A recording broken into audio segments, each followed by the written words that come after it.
저희는 로마서 말미에 나오는 세 가지로 묘사되는 하나님을 보고 있습니다. 이것은 사도 바울의 기도이기도 합니다. 지난 주간에 우리는 위로의 하나님을 보았고, 오늘은 소망의 하나님, 다음 주는 평강의 하나님을 볼 것입니다. 가만히 생각해 보면 위로의 하나님, 소망의 하나님, 평강의 하나님, 하나님은 위로와 소망과 평강이 필요 없으신 전능자이십니다. 그렇기 때문에 이 세 가지의 단어, 이렇게 묘사되는 하나님은 위로와 소망과 평강을 하나님의 자녀된 저와 여러분을 위하여 주시기를 원하시는 좋으신 하나님이십니다.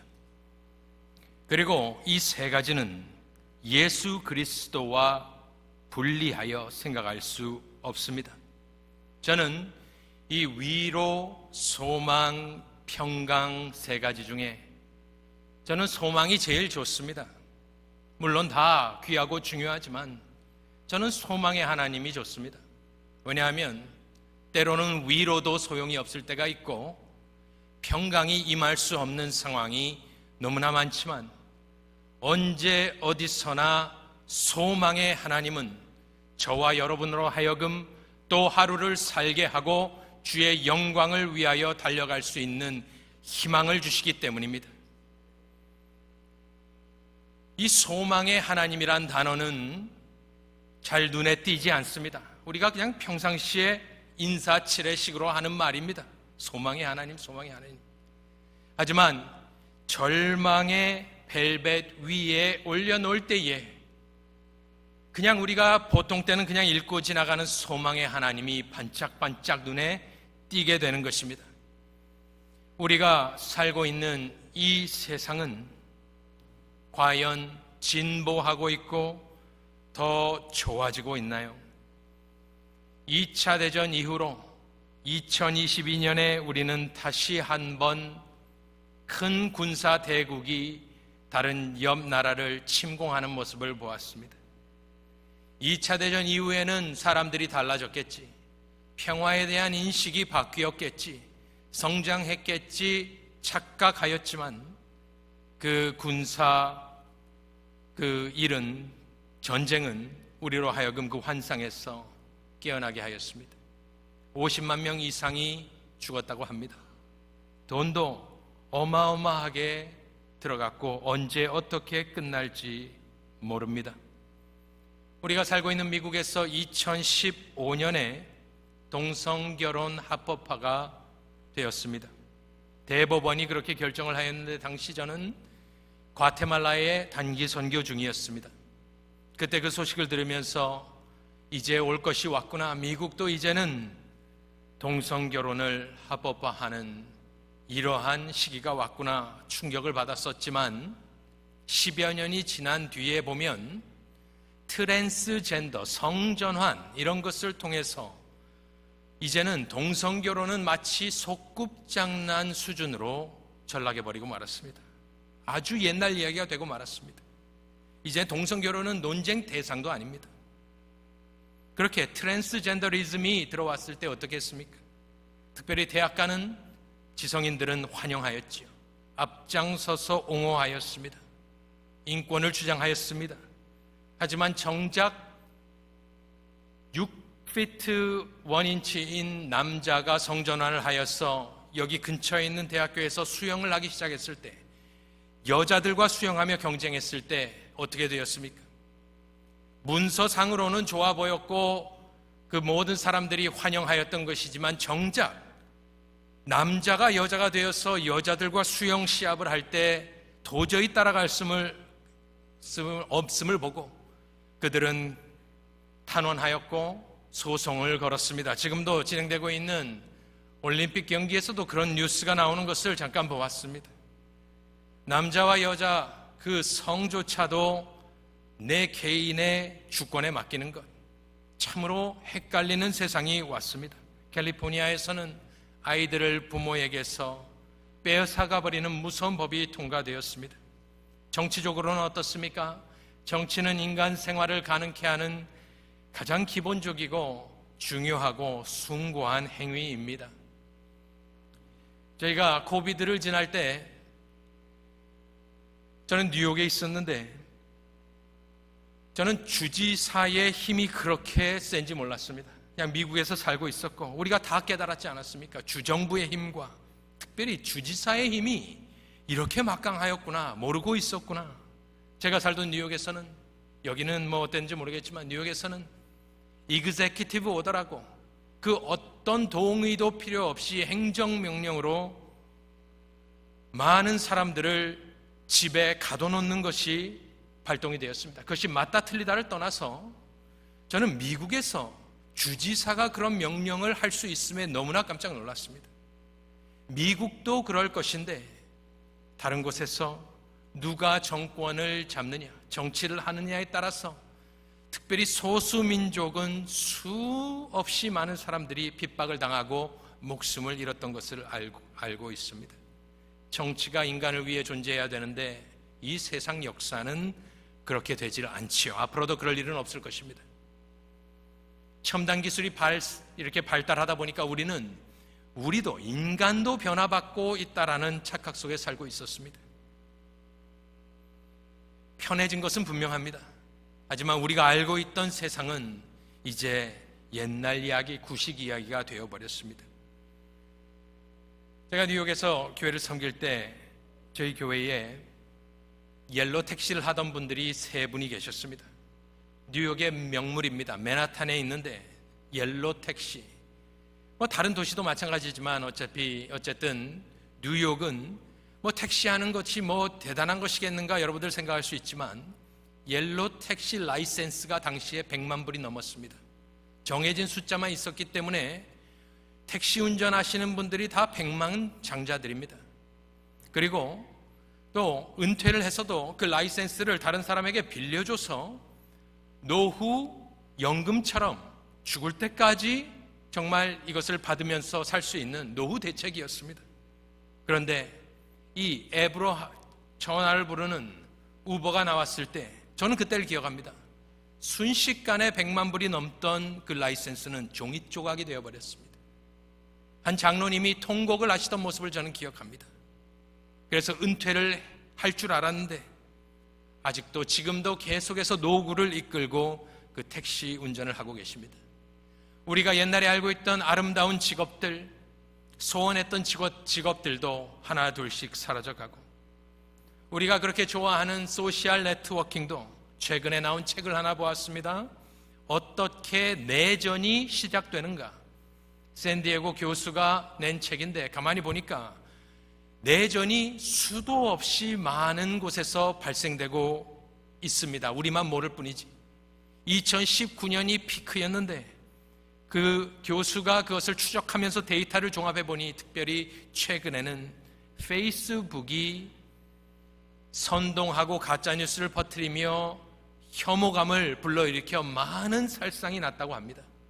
그렇지만 그 회사들은, 큰 회사들은 전혀 아랑곳하지 않고 라이크 숫자를 올리기 위해서, 어텐션 받는 것을 올리기 위해서 잠자코 있었던 것을 그 책이 고발하는 모습을 보았습니다. 저희가 떠나온 조국도 또 미국도 더 좋은 세상이 되어가고 있나요? 우리가 살고 있는 2024년의 미국은 정말 상상하지도 못했던 미국의 모습입니다. 한국도 마찬가지입니다. 우리는 친구나 친척을 통해서 소식을 듣고 최근에 정신과에 가보면 달라진 것이 있는데 미어 터질 정도로 사람이 많고 특별히 젊은이들이 그렇게 많이 와서 앉아 있다고 합니다. 그것이 얼마나 가슴 아픈 이야기입니까? 신경안정제, 또 수면제, 왜 우리가 그런 것들을 먹고 복용하나요? 삶이 힘들기 때문입니다. 어렵기 때문입니다. 한국에서는 통계청에서 나오는 이야기를 들어보셨을 것입니다. 2300년이면 이 상태로 가다가는 저희 조국은 지구상에서 없어진다고 합니다. 인구가 소멸된다고 합니다. 지방이 소멸되고 대학이 붕괴되고 나라가 없어질 판이고 왜 아이를 낳지 않느냐 물어보시면 답은 하나입니다. 소망이 없기 때문입니다. 내 세대로 여기서 이 고통과 고난을 끝내지 내 자녀에게 그런 것을 물려줄 수 없다가 모든 사람이 지금 이야기하고 있는 것입니다. 이 땅에 소망이 있습니까? 이 모든 것을 백그라운드로 놓고 오늘 말씀을 보면 로마서 15장 13절 소망의 하나님이 모든 기쁨과 평강을 믿음 안에서 너희에게 충만하게 하사 성령의 능력으로 소망이 넘치게 하시기를 원하노라. 이 땅의 소망은 이것은 종교적인 발언이 아니라 하나님 한 분밖에 없습니다. 그것이 그냥 사실입니다. 왜냐하면 그분은 존재 자체가 스스로 있는 자이고 죽지 않습니다. 우리 하나님 죽지 않습니다. 영원하신 하나님 여호와이시기 때문에 죽지 아니하시고 동일하신 하나님, 또 약속을 지키시는 신실하신 하나님, 또 죄악된 인생을 구원하시고자 독생자 보내시고 영생을 주시는 하나님, 우리의 삶을 책임져 주시는 하나님, 그리하여 이 세상과 또한 모든 인생에 대비하여서 오직 하나님 한 분만이 소망인 것입니다.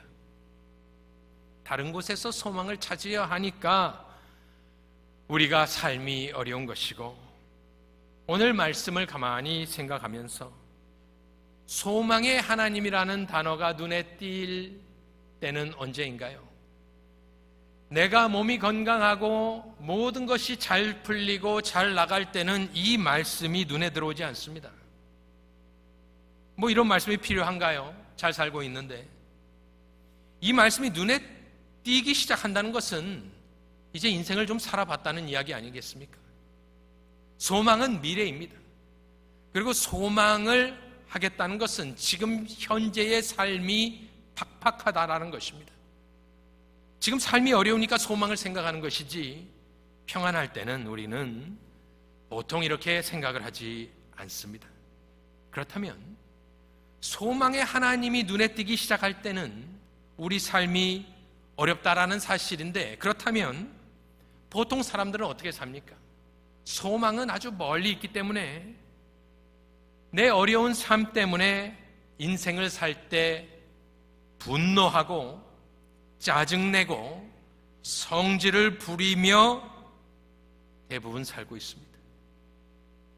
보통 사람들이 어려울 때 그렇게 살고 있는데, 오늘 말씀을 보니까 우리 소망의 하나님은 우리가 어떻게 살기를 원하시는가?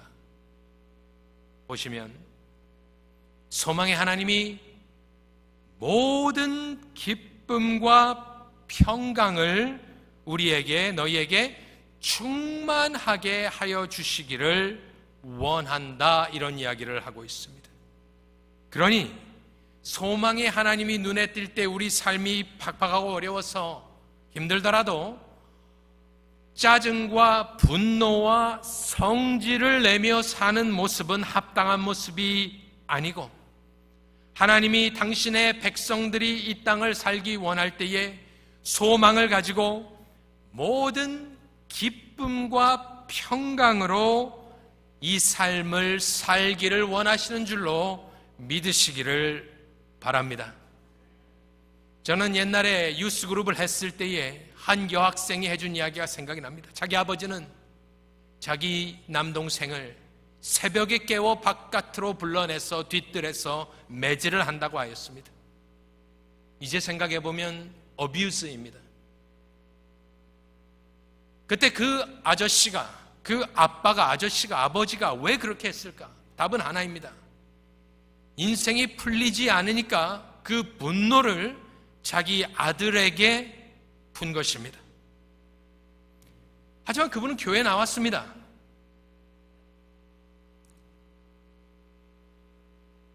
오늘 말씀에 따르면 우리가 이 땅을 사는 동안에 그렇게 사는 것이 아니라 하나님이 공급하여 주시는 모든 기쁨과 평강을 가지고 찬송하며 뛰며 기뻐하며 감사하며 죽을 때까지 그렇게 사는 것이 하나님의 의도인 것을 우리가 깨달아야 하는 것입니다.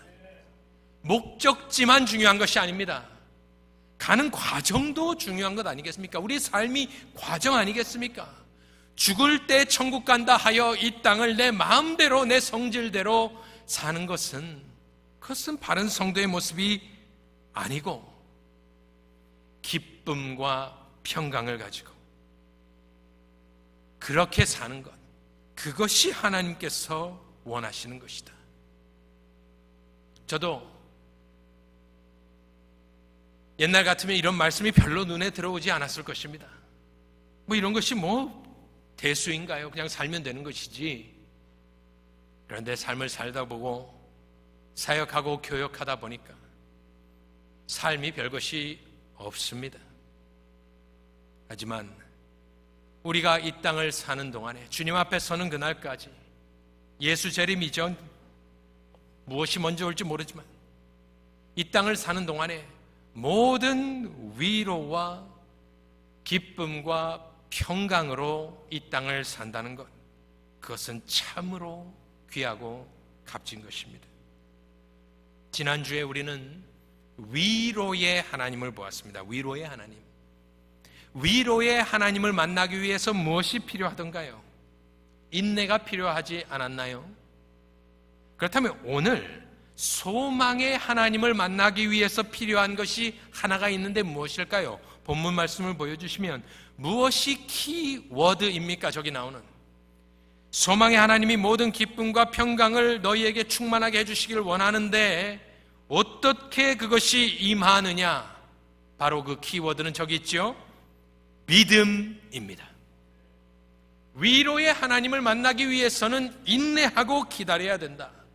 그러다 보면 영광의 하나님을 또한 만나게 되고, 오늘 소망의 하나님께서 저 소망을 주시기를 원하는데, 모든 기쁨과 평강을 주시기를 원하는데 파이프, 통로가 있는데 그 통로가 무엇이냐? 어떻게 그것을 공급해 주시느냐? 바로 믿음 안에서, 원어적으로 하면 믿음을 통하여, 믿는 행위를 통하여 그 소리입니다. 즉 뭐예요? 믿음이 없으면 기쁨과 평강이 나에게 임할 수 없음, 그리하여 소망의 하나님이 소망을 줄 수 없음을 이야기하고 있는 것입니다. 그래서 인내 없이 위로 없고 믿음 없이 소망이 없는 것입니다. 그래서 우리는 저 말씀을 보면서 소망을 하고 싶다, 기쁨과 평강을 그렇게 살고 싶다 소망하신다면 믿음을 키워야 되는 줄로 믿습니다. 제가 많은 어르신들 앞에서 좀 이런 말씀 드려서 죄송합니다만은 저는 무릎이 안 좋습니다. 그래서 뉴욕에 살 때 엑스레이도 찍어보고 테라피도 해보고 막 그랬는데 왜 무릎이 아프냐? 그 선생님이 하시는 말씀이 다리 근육이 없다. 다리 근육을 키워라 그러시더라고요. 허리가 아프다. 또 여기 근육이 없다. 목이 아프다. 그랬더니 등 근육이 없다. 다 근육이 없대요. 근육이 없다. 근육을 키우면 다 좋아진답니다. 그러니 모든 기쁨과 평강을 얻으려면 기쁨과 평강을 그냥 받는 것이 아닙니다. 믿음을 키워야 되는 것입니다. 믿음의 근육을 키워야 되는 것입니다. 간접적으로 이것이 오는 것이지 직접적으로 기쁨과 평강이 하늘에서 떨어지는 것이 아닙니다. 그렇다면 믿음을 키우려면 어떻게 해야겠습니까? 예수를 바라봐야 됩니다. 믿음은 어떻게 커지느냐? 근육은 운동하면 커지지만 믿음은 예수를 바라볼 때 생기는 것입니다. 그래서 그리스도의 영광을 보고자 하는 것도 마찬가지고, 오늘 본문 말씀 읽지는 않았지만 바로 그 전절을 보여주시면, 15장 12절을 보여주시면 바로 전절 말씀입니다. 또 이사야가 이르되 이 새의 뿌리 곧 열방을 다스리기 위하여 일어나시는 이가 있으리니, 누구겠습니까? 메시아입니다. 열방이 그에게, 예수에게 소망을 두리라 하였느니라 하고 오늘 본문 말씀이 이루어지는 것을 보면, 소망은 믿음을 통하여 오는데, 믿음은 예수 그리스도를 바라보고 있을 때 성장하는 줄로 믿으시기 바라고, 그 믿음의 근육이 커질 때에 우리는 기쁨과 평강으로 충만하게 되는 줄로 믿으시기 바랍니다. 왜 내 삶에 기쁨과 평강이 없는가? 가만히 따져보면 우리가 거짓말할 수 없습니다. 내 믿음이 약한 것입니다. 믿음이 커져야 합니다. 전도는 무엇입니까? 우리가 이제 예수 사랑 초청잔치를 하는데 저도 한번 참여하면서 정말 보고 싶습니다. 2024년도에도 전도가 가능하구나. 2024년도에도 전도를 통하여 교회가 성장하는 것이 가능하구나. 저는 보고 싶습니다. 볼 줄로 믿습니다. 그런데 전도가 무엇입니까? 지금 제가 사마리아 여인을 쫙 했는데 베드로전서 3장 15절에는 전도를 이렇게 정의하고 있습니다. 너희 속에 있는 소망에 관한 이유를 묻는 자에게 대답하는 것이다. 할렐루야. 사람들이 봤을 때, 아니, 그런 질병의 소식이 있는데 당신은 왜 소망하며 살고 있나요? 우리의 소망은 하나님에서 나오기 때문에 우리의 환경을 초월하는 것입니다. 환경에 묶이는 것이 아닙니다. 오직 믿음으로 승리하는 소망이 우리의 소망인데, 저 말씀을 보면 우리가 저 말씀의 거울 앞에 설 때에 참으로 부끄럽고 죄송하지 않습니까? 우리는 어떠한 모습으로 살고 있습니까? 사람들이 와서 당신의 소망에 대해서 물어본 적이 있는지 자문할 때에 참으로 부끄럽게 되지만, 하나님, 나도 저렇게 살고 싶습니다. 하나님, 나도 주위의 사람들이 나에게 와서 도대체 왜 당신은 소망을 가지고 사느냐 물어볼 수 있는 삶, 그러한 큰 위로와 평강과 기쁨을 가지고 살기를 원합니다. 그렇게 소망하셔도 됩니다. 왜냐하면 우리 하나님은 소망의 하나님이시기 때문에, 오늘 다짐하며 소망할 때에 하나님께서 저 말씀을 우리 삶에 이루어 주실 줄로 믿습니다. 당장 기쁨과 평강이 없습니까? 구하십시오. 하나님께 가십시오. 소망을 가지고 가십시오. 괜찮습니다. 우리 하나님은 소망의 하나님이니까 오늘 나는 소망해도 된다라는 말입니다. 어떠한 모습으로 왔든지 간에 소망으로 하나님께 나가실 수 있기를 간절히 소원합니다. 우리의 기쁨과 평강을 빼앗아가는 것이 무엇입니까? 왜 우리 삶에 기쁨과 평강이 없습니까? 왜 저조합니까? 왜 화로 가득 차 있습니까? 왜 분노하고 있습니까? 걱정과 근심 때문이 아닐까 생각합니다.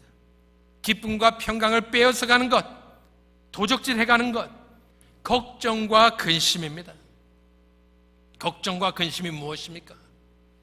저희 옛날에 신학교 교수가 유명한 말을 하였는데, 그의 책에도 나와 있는데, 걱정과 근심은 거짓 선지자다라고 그가 말을 했습니다. 거짓 선지자는 무엇인가요? 거짓 선지자는 말을 하는데, 예언을 하는데 이루어지지 않는 사람들이 거짓 선지자라고 성경에 나와 있습니다. 참 선지자는 말하면 이루어지니까 참 선지자고, 거짓 선지자는 뭐 나쁜 말을 한다라기보다는 말을 했는데 하나님이 하시지 않았고 자기가 했기 때문에 이루어지지 않는 것이 거짓 선지자인데, 걱정과 근심이 그렇다라고 이야기를 했는데 진리입니다. 제가 요즘 좀 이렇게 조금 안 좋습니다. 그래서 유튜브를 보면서 운동을 하려고 뭐 저렇게 키고 좀 따라하고 이렇게 했더니 그 옆에 뭐가 뜨냐면, 목 디스크 가만히 놔두면 전신마비 온다. 전신마비가 떴습니다. 또 그거 안 볼 수 없잖아요. 또 보면 그런 예시로 그런 사람을 보면서 우리는 어떻게 생각을 합니까? 우리는 보통 걱정 근심을 할 때 최악의 시나리오를 생각합니다. 나도 전신마비가 오면 어떡하지? 교회는 어떡하지? 애들은 어떡하지? 걱정, 근심하는 그런 거짓 선지자가 나타났습니다. 우리 한국 언어, 우리 한국 문화도 그렇지 않습니까? 우리는 조금 아프면 어떻게 생각합니까? 이러다 죽는 거 아니야? 배고파 죽겠다. 배불러 죽겠다. 아이고 웃겨 죽겠다. 억울해 죽겠다. 요즘같이 더울 때는 어떻습니까? 더워 살겠다 한 사람은 아무도 없어요. 5천만 중에 아무도 그렇게 얘기한 사람 없어요. 더워 죽겠다. 추워 죽겠다. 얼어 죽겠다. 힘들어 죽겠다. 피곤해 죽겠다. 화나 죽겠다. 짜증나 죽겠다. 열받아 죽겠다. 죄송합니다. 조금 속된 말. 처음부터 끝까지 우리 민족의 언어는 다 죽겠다. 근데 은혜 받고 난 뒤에 은혜 받아 죽겠다 그렇게 말은 하지 않아요. 우리가 성경적으로 그 말이 성립이 되질 않습니다. 밖에 나가면서 은혜 받았는데 죽겠다 하는 말은 없어요. 감사합니다. 근데 우리가 그냥 우리 언어가 그래요. 너무나 잘못된 것입니다. 걱정과 근심은 뭐라고요? 거짓 선지자. 최악의 시나리오를 가져와서 우리에게 걱정과 근심으로 가득 차게 하는 것입니다. 그래서 생각을 해보았습니다. 나는 참 선지자가 되어야겠다.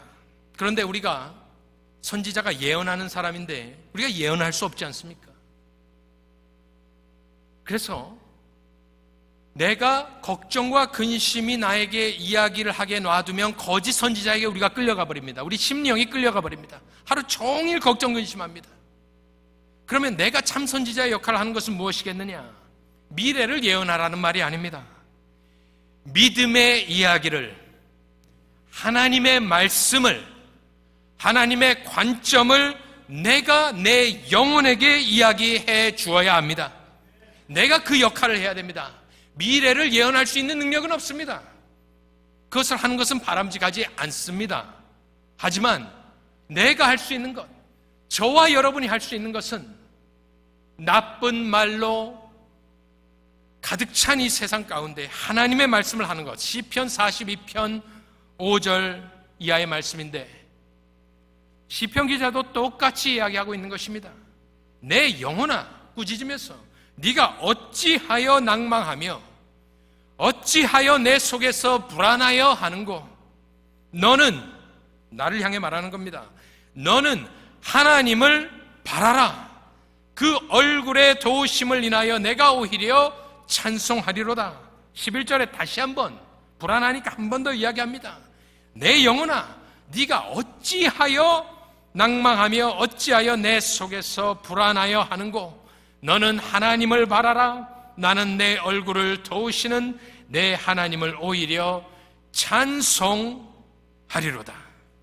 할렐루야. 소망은 어디서 온다 했습니까? 믿음으로. 믿음은 어디서 온다 했습니까? 예수님을 바라볼 때에. 그리고 이 불안하고 걱정하고 낭만케 하지 않게 하기 위하여 나는 참 선지자가 되어 하나님의 말씀을 내 영혼에게 읽어주고 묵상하고 명령하여서 왜 자꾸 어렵다 하느냐? 왜 자꾸 낭망에 있느냐? 왜 불안해 하느냐? 웬 전신마비냐? 왜 죽는다 하느냐? 잘 될 것이다. 우리 자녀들에게도 너는 성공할 것이다. 너는 잘 될 것이다. 너는 하나님이 높여줄 것이다. 존귀하게 하나님이 사용해 주실 것이다. 서로를 향하여서도 우리 교회 잘 될 것이다. 부흥할 것이다. 목사님 최고다. 그것은 뭐 아니고요. 아니, 우리가 이 짧은 인생 사는데 왜 세상 사람들처럼 얘기하고 따지고 화내고 나쁜 얘기하고 안 되는 소리 합니까? 세상도 그 소리로 가득 차 있는데 지겹지 않습니까? 우리가 천국의 언어로, 믿음의 언어로 이곳에 들어오는 모든 이들에게 위로와 소망을 주어야 될 줄로 믿습니다. 내 영혼이 먼저 하나님이 주시는 소망으로 가득 찰 때에 내가 참 선지자의 역할을 하여서 끊임없이 나를 무너뜨리려 하는 거짓 선지자에 맞서 싸울 때에 승리를 주실 줄로 믿습니다. 그런데 이 말씀이 거기서 끝나지 않습니다.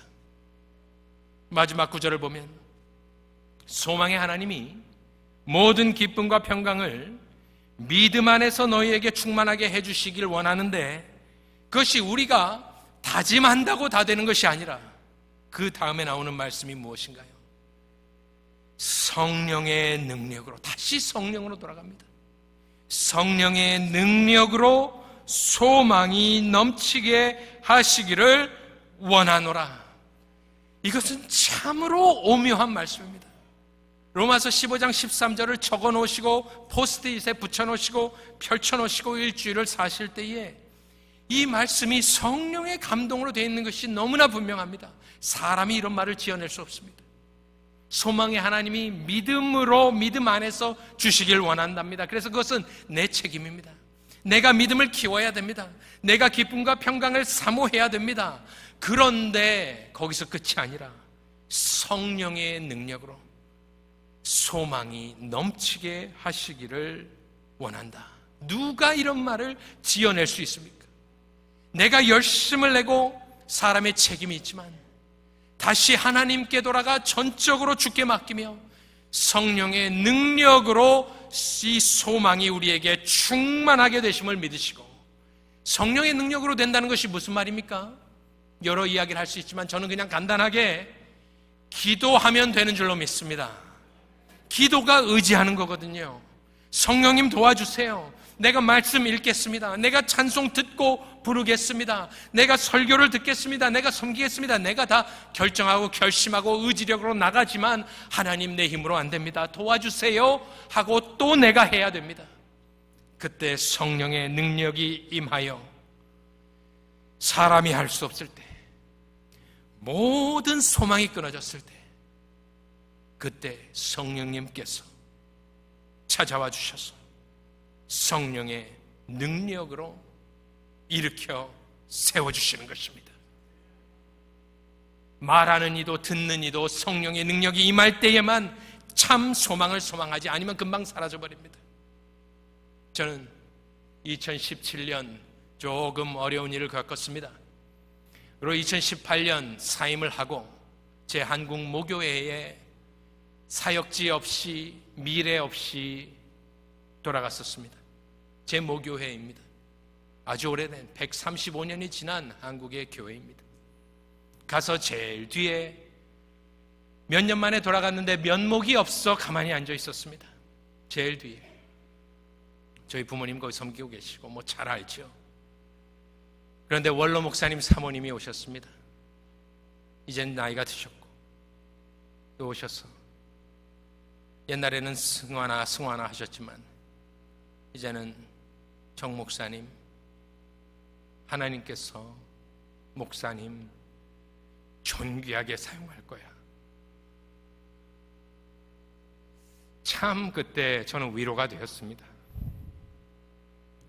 모든 소망이 끊어졌을 때 하나님은 저와 여러분을 버리지 아니하십니다. 소망이 있는 것입니다. 환우들 들으십시오. 이러나 저러나 한 번 사는 인생입니다. 하나님께 소망을 두시고 믿음으로 기쁨과 평강을 누리시며 사시기를 바랍니다. 그 모습, 그것이 전도인 것입니다. 로마서 15장 13절 이 말씀을 우리 한 목소리로 읽고 마치도록 하겠습니다. 천천히 생각하며 믿음으로 읽기를 원합니다. 시작. 소망의 하나님이 모든 기쁨과 평강을 믿음 안에서 너희에게 충만하게 하사 성령의 능력으로 소망이 넘치게 하시기를 원하노라. 할렐루야. 아멘. 기도하겠습니다.